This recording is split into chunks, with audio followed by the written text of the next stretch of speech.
Parliamentary affairs minister होने के नाते फिर से अपील करता हूं कि बजट सेशन में बजट पे चर्चा होना चाहिए।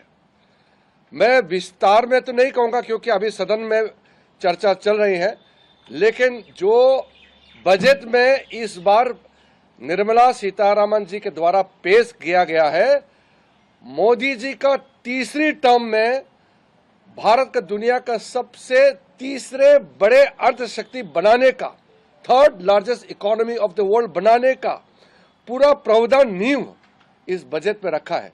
इसमें क्यों चर्चा नहीं होते हैं?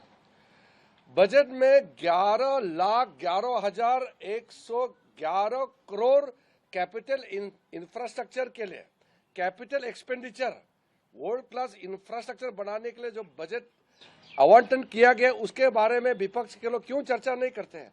किसानों के लिए जो देश ने भूल गए थे, ऐसे छोटे छोटे ट्राइबल्स लोगों के लिए जो प्रावधान रखा है मोदी जी ने, उसके बारे में चर्चा क्यों नहीं करते हैं?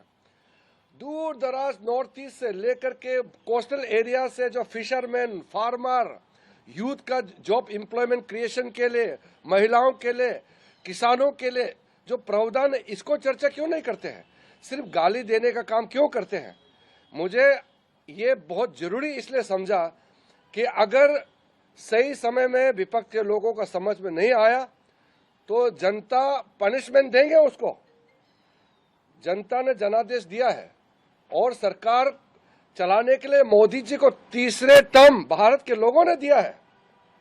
हम अपने आप सत्ता में नहीं आया, मोदी जी को तीसरे टर्म प्रधानमंत्री बनाने के लिए यह जनादेश भारत के जनता का है।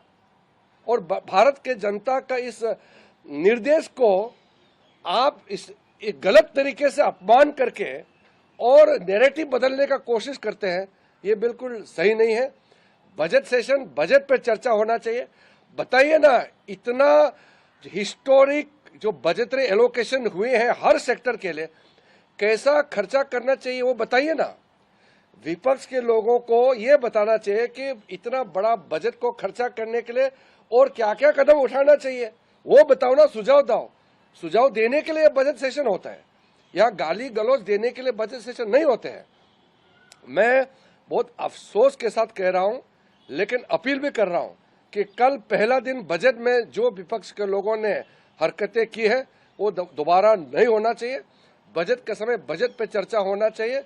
और साथ साथ हमारे एनडीए के जितने भी स्पीकर से मैं बधाई देता हूं, उन्होंने राजनीतिक भाषण नहीं दे करके बजट पे चर्चा किया और देश को आगे ले जाने के लिए अपना सुझाव भी दिया है।